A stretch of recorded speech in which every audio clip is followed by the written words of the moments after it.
Hello, everyone. My name is Matt Maisel. I'm the Director of Communications for the City of Harrisburg. We are in the middle, once again, of Hispanic Heritage Month, and we are celebrating in so many ways throughout the City of Harrisburg. One of the ways we're doing that is by bringing fascinating, interesting, informative, and educational guests into the WHBG TV studios to talk about what their Hispanic heritage means to them. And joining us right now is Dr. Hector Ortiz. He is the Program Manager for Diversity and Inclusion with Penn State Health.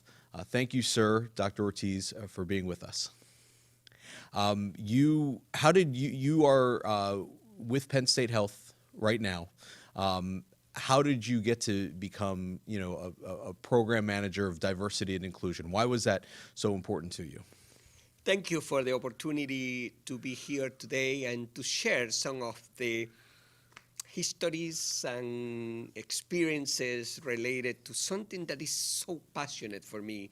Diversity, equity, and inclusion, in my view, represents everything that we do in a world so diverse like the one that we have at this time. And anything that you can see in the world, most likely you can see in the United States, and I will say in Pennsylvania. Central Pennsylvania is so diverse. We had people from different ethnicities, from different genders, from different ways of thinking. It's so diverse and it's so unique to have that experience that I encourage everyone to be open to new ideas, to new ways of thinking, to new faiths, culture, ethnicity, origins, languages, and the opportunity to celebrate the diversity that we have right here in Central Pennsylvania. I should say, one of the things that, I could go down, I have a laundry list of legal pad full of your accomplishments, your bona fides, and kind of what got you to this point. One of the biggest compliments I think anyone can give someone else is, I don't know where to start. So let me ask you, what is it that you've done in your career that you are most proud of that best defines Hector Ortiz? Thank you. First of all, I came to this country, invited to come to this country with the opportunity to have as a resident. And I came with little English, let me tell you, but my full education. And the first advice that I received from the consulate in Ecuador when I had the opportunity to immigrate was, you are already educated. You will succeed in the United States if we just do one thing, learn the language. And that's the first advice that I follow. As soon as I came to the United States, I enrolled in some of the English classes to learn the language, to practice the language, and be able to communicate so people can know who I am and what education I had and how I can contribute in different ways to this community. But I get a second advice for a good friend of mine, Yolanda Perez. She was a counselor at Harrisburg Area Community College. And I met her and said, yes, I am taking some class in this church, in this non-profit organization. And she gave me the second advice. You don't need just that street English. You need formal English because you are already educated. You just need to recognize how to transmit what you know.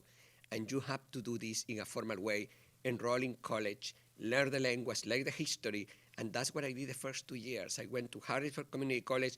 I got an associate degree. I learned the language, the culture, the ways to communicate. And I think these two steps gave the opportunity to move forward socially, economically, culturally in this very diverse environment. From Ecuador, you went to the University of Guayaquil? Yes. Oh, and that was your understudy, essentially. Yes. So what ultimately led you to come to Harrisburg? Again, another advice from the consul when I was getting my purpose. If you want to learn the language, don't go, at least initially, to Miami or New York or San Francisco. You know what? You will not be forced to learn the language because you have so many accountants and so many friends that you may meet there, and you become used to. So that's the reason that I came to Harrisburg, Pennsylvania, because at that time we didn't have too many people speaking the language. So because of the fact that at the time, Central Pennsylvania, because you just said Central Pennsylvania is so diverse, but at the time, Central Pennsylvania wasn't as diverse, and it's that reason, its lack of diversity at the time, which ultimately led you to Central PA. Yes, particularly from Latino Hispanics and particularly from people from Ecuador. Ecuadorians in the United States represent a little more than 3 million in the United States, but most of them are in New Jersey, New York, San Francisco, Miami. So, did you just look at a map and kind of close your eyes and put a push pin there? Did you throw a dart at the map? Say, oh, that landed on Harrisburg. I guess what ultimately was it that led you to Harrisburg? What particularly specific thing was it? You are very, very intelligent and makes sense all the questions that you made. Of course, I had the opportunity to be in Harrisburg, Pennsylvania 3 years before the year that I came. And I was passing by because I had a couple of friends here in the area. I was on my way to New York. And that's the way that I met a couple of people in Pennsylvania, and I was aware of where Harrisburg was located. So the first decision was go to Harrisburg, Pennsylvania. You had a little bit of familiarity, enough, at the time. You knew where the spot was downtown. Yes. No, but in all seriousness, so you land in Harrisburg. You mentioned enrolling at Harrisburg Area Community College. Did you realize at the time the journey that would take you on to what you are now, which is someone with a doctorate, someone who is an expert in diversity, equity, and inclusion? Well, I always believe that positive approaches and positive thinking can you bring the opportunity to move forward to any place that you would like to be. And I am a positive person. I wrote a book after a couple of years being here because that was one of my commitments. I will write a book in English. In that way, I can demonstrate that I really can perform in the language that I am now. I wrote a book called The Creative Energy of Positive Thinking, which is available in many places. And I wrote with intention to recognize that positivism, commitment as an individual, and the desires to achieve anything can be conquered if you just want the commitment, the desire, and the faith in yourself to do it. Basically, I came with almost anything here, and I have the opportunity to develop many skills to recognize how to navigate this very difficult system in different languages, in different procedures, policies, and rules. And I was able to navigate because I learned the language, and more important, I become used to many of the leaders in the community to support many initiatives that they had at that time. You've mastered it, and now you're teaching others essentially how to master it. You know firsthand that it is not easy to do what you have accomplished. What is the most important thing you tell, whether it be your students or anyone that you come across? What is the most challenging thing that they're going to experience? We had a system that has been very difficult to change in relationship to diversity, equity, and inclusion. We had a structural racism in these communities. We had distrust between police and people in the community because distrust between agencies and people offering opportunities. We have distrust in many ways. But I think we also have tools and policies that support you, law that support you as an individual. I think the first thing is to know the system, to navigate in the system, to recognize that we all are gifted, we all have the opportunity to learn, we all have the opportunity to succeed if we just take the time to develop the skills and the abilities needed to move forward. Many times we have to get out of our comfort level and learn. One of the organizations that I joined was Toastmasters International, and I joined almost 12 years ago because I want to mastering how to communicate, how to influence people. And that opportunity offers me to later on start teaching. I was a professor at Central Penn College, where at least for 6 years I lead the program that we have, a master's degree in organizational leadership, and I have the opportunity in that program to teach students who were in this master level, who came from many other countries, to navigate the system, how to become used to, based on the education that they already had, pursuing a master's degree, how to become successful in this particular setting. Toastmasters International. Explain what that is to someone who's not familiar. Toastmasters is basically the opportunity to learn two basic skills that any human being has. One is leadership, the second one is communication. Toastmaster in the world is more well known because public speaking, but public speaking is part of the communication. tool, abilities, skills that we need. And Toastmasters International is a great organization, 320,000 clubs in the world, and almost 300,000 people who call themselves Toastmasters. It's an opportunity to learn. It's a continuing education, learning skills in how to communicate and lead better. I know your focus now is diversity, equity, and inclusion, not just from a Hispanic, Latino perspective, but in all forms of DEI. How did your Hispanic background, though, shape who you are today? First of all, I have the opportunity to be bicultural, bilingual. I had experience growing up in Ecuador and had experience in the last 20 years to this country that I call my country. I became citizen after a few years of sharing with these neighborhoods, with these communities, and become used to the system. I think both countries, Ecuador, my country of origin, give me the opportunity to get education, give me the opportunity to learn many ways to understand people, to deal with differences, at that time socioeconomic differences, cultural differences. When I came here, education already, this gives me a bigger view of how the world functions, give me an opportunity to recognize how different philosophies of life play a role in anything that we do. Diversity, equity, and inclusion, of course, is a topic that is going to be ongoing all the time. Diversity, equity, and inclusion is not something that we can learn just having a webinar or even 3 credits in college. It's not enough. It's something that you have to live, you have to experience, and you have to become used to. And what is the biggest the biggest part of diversity, equity, and inclusion that people don't understand? What is the biggest hurdle that you have to overcome when you're trying to impart the knowledge of how important DEI is to the everyday lives of everyone, not just people who are considered minorities or who have a different cultural background than someone who was born in this country? The bottom line of anything that any enterprise do, any organization does, is to serve the public or to serve the clients, the customers that they have. And those clients, those customers are so diverse of the community that we live.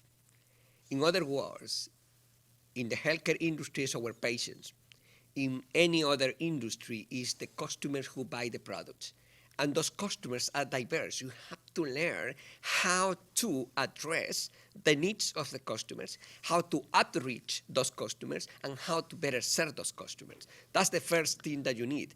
And respect plays an important role. You cannot create just one size-fits-all approach because it's not going to be getting the outreach and the clients, customers, patients that you serve.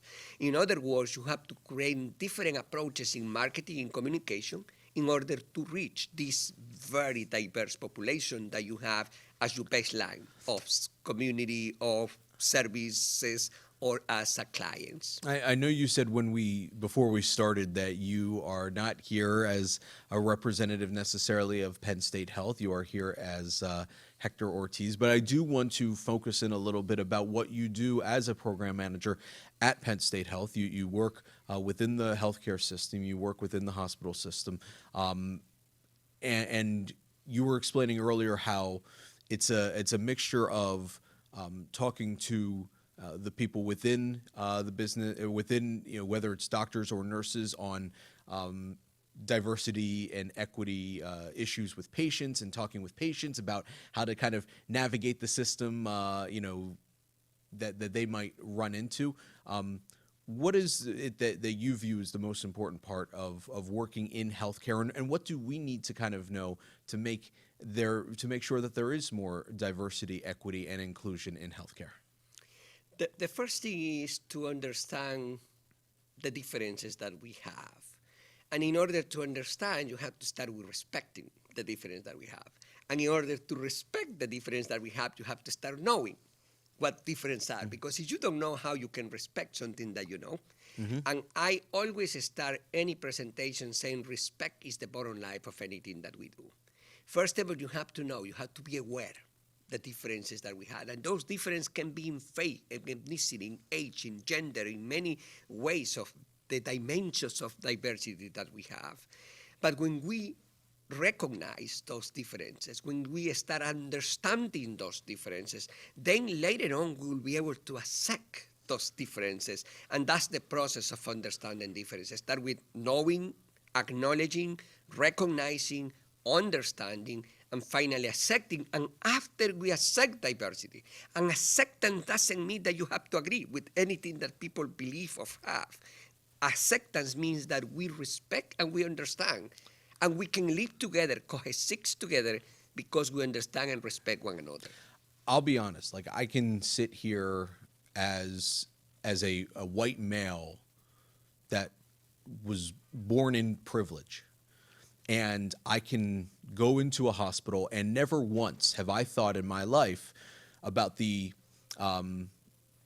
about what I am afforded that maybe others have not been afforded.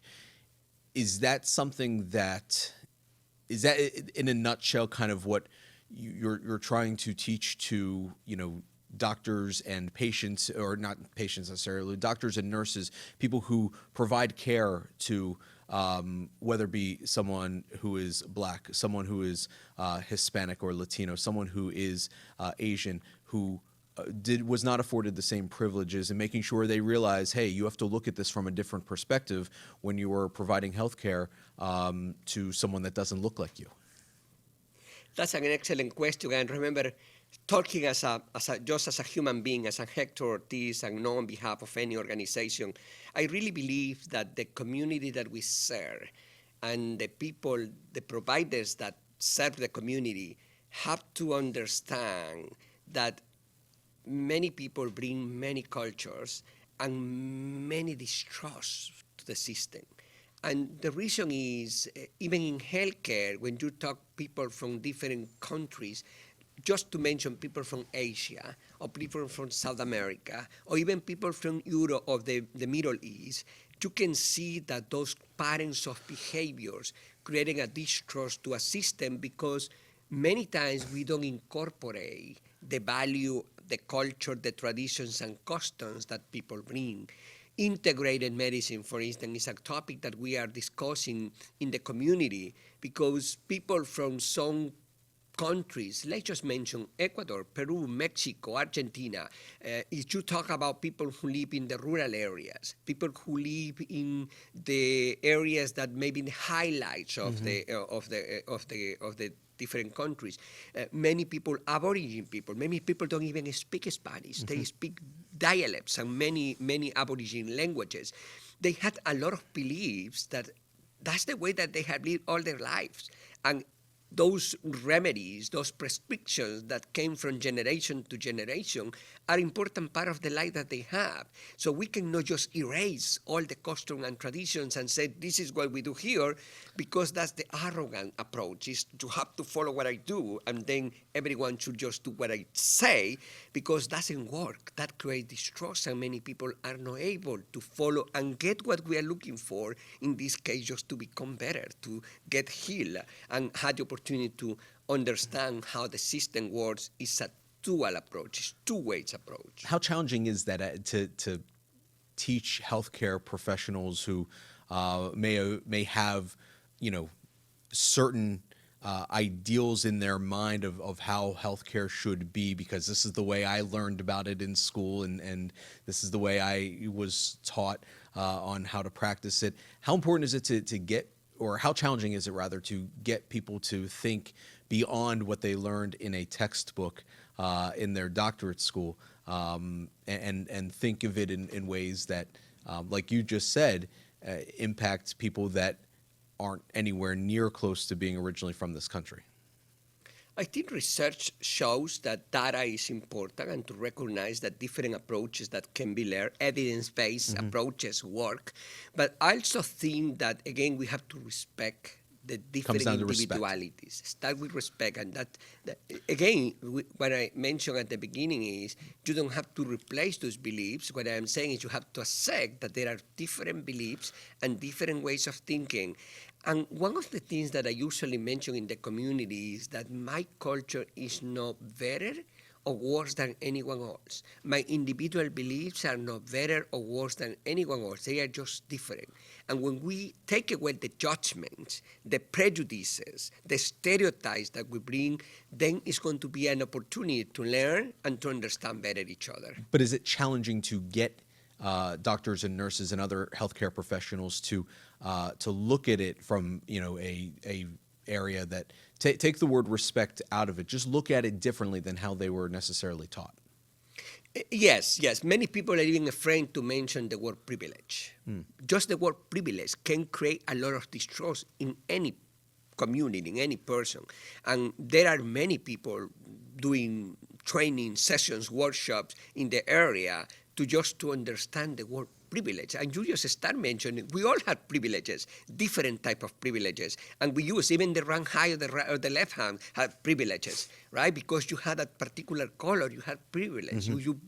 We are in a particular way, your appearance is in a particular way, you have some privileges. And then we have to understand that those privileges exist, and those privileges I follow in the community, in the society. One of the things that, this has been such an enlightening and educational, a fascinating conversation. You talked early on about your one of the first things you did when you came to this country was learn English. You have such a masterful handle on the English language to the point where you do a lot of motivational speaking now. What is it you focus on in your motivational speaking speeches, for lack of a better term, that you want people to kind of impart on and take away? What's the most important thing that you want people to take away from your speeches? Many times I think the most important thing is to let behind the big thing approach, to let behind the complaining approach. Even that I believe my thesis, when I wrote my thesis, was on civil rights and the human rights approach and how anyone has the opportunity to have their own rights to be respected. But what I am thinking is that all of us, if we let behind and don't use this as a stepstone to move forward, to be the big thing and to complain, to use the opposite, to try to change or generate the change that you would like to be in society, we have to start leading that, sampling them, exercising those changes, and start with ourselves, start with each individual. I believe in peace, for instance, and peace cannot be generated until you generate peace in yourself first, inside yourself. The same approach can be to development and opportunities that we as an individuals can generate. I want to repeat something you just said, and correct me, forgive me if I'm messing this up. You cannot generate peace until you find peace within yourself. Yes. That is just a wonderful quote. It is a wonderful belief.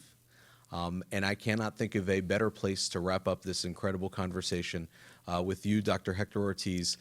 Thank you for enlightening us today with your knowledge, not just about diversity, equity, and inclusion, but also your upbringing and why Hispanic heritage is so important to you and why it should be so important to everyone else. Dr. Ortiz, thank you so much. My pleasure. Thank you. Yes, and that will do it for this edition, this special in-depth interview as we celebrate Hispanic Heritage Month at WHBG TV and the City of Harrisburg. Stay tuned to Channel 20 and the WHBG YouTube page for more exciting programming and content as we celebrate this month.